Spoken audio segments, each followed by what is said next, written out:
মারা যান। আমার স্বামী খুবই ভেঙে পড়েছিল, সম্পূর্ণ সংসারের দায়িত্বটাই ওর ঘাড়ে, কিভাবে কি করবে। তারপরে আমার সন্তান হয় 5 মাসের মাথায়, আরো দায়িত্বটা আরো চেপে যায়। আর আমার ছোটবেলার থেকে ইচ্ছা ছিল যে কিছু করব, নিজের পায়ে দাঁড়াবো, নিজের থেকে কিছু করব। দিদি নাম্বার 1 দেখে আমি আরো বেশি ইন্সপায়ার হয়েছি, সব দিদিদের কথা শুনে, তোমার কথা শুনে, তোমাকে দেখে নিজেকে দাঁড় করাতে চাইতাম সব সময়। ছেলে হয়ে যাওয়ার পরে ওর পাশে দাঁড়ানোর জন্য আমি ভাবি আমি কিছু করব, তো আমি জলের ব্যবসাটাকে বেছে নিই। তো কেন মনে হলো হঠাৎ জলের ব্যবসা করব?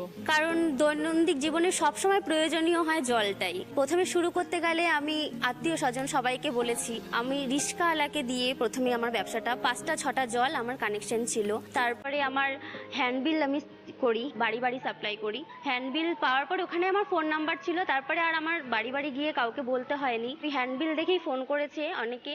5টা 6টা কানেকশন থেকে আস্তে আস্তে কানেকশন বেড়েছে।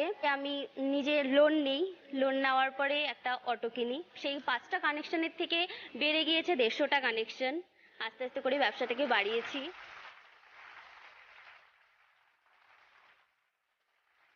কটা জল কার বাড়িতে যাবে, দিনে কটা যাচ্ছে, কার বাড়ির থেকে কত টাকা দিবে, সে কার কাছ থেকে কত পায়, সব আমি নিজে করি। জলটা কিভাবে পাঠাও? রিফাইন্ড ওয়াটার আচ্ছা, আমাদের ওখানে তো আয়রন জলে খুব, যার জন্য ওই আয়রনটাকে পিউরিফাইড করে সেটাকে তারপরে সাপ্লাই করা হয়। খুব ভালো রেসপন্স পেয়েছি আমি। এখন আমার মাসে প্রায় 1,500টা জল আমি সাপ্লাই করি। আমার ব্যবসাটাও বড় হয়েছে, যার জন্য 2টো ছেলে রেখেছি। লোনের টাকাটাও আমার সেই আয়ের থেকেই দিতে হয় এবং 2টো ছেলের টাকাও আমি সেই আয়ের থেকেই দেই।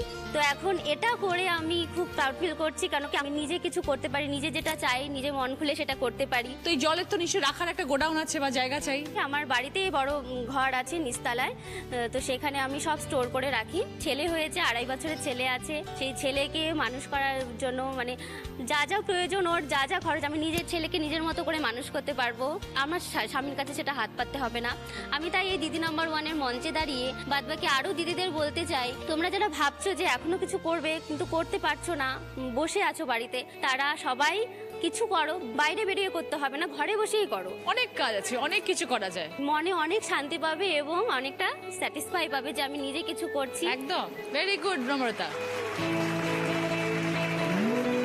এখন বাপের বাড়ির মানুষজন কি বলছেন? বাপের বাড়ির মানুষজন সবাই এখন খুব খুশি, সবাই মেনে নিয়েছে। খুব ভালো থেকো নম্রতা, তোমার ব্যবসার জন্য আমার অনেক অনেক শুভেচ্ছা রইল। এবার দেখবো সকলের জন্য কি খেলা আসছে।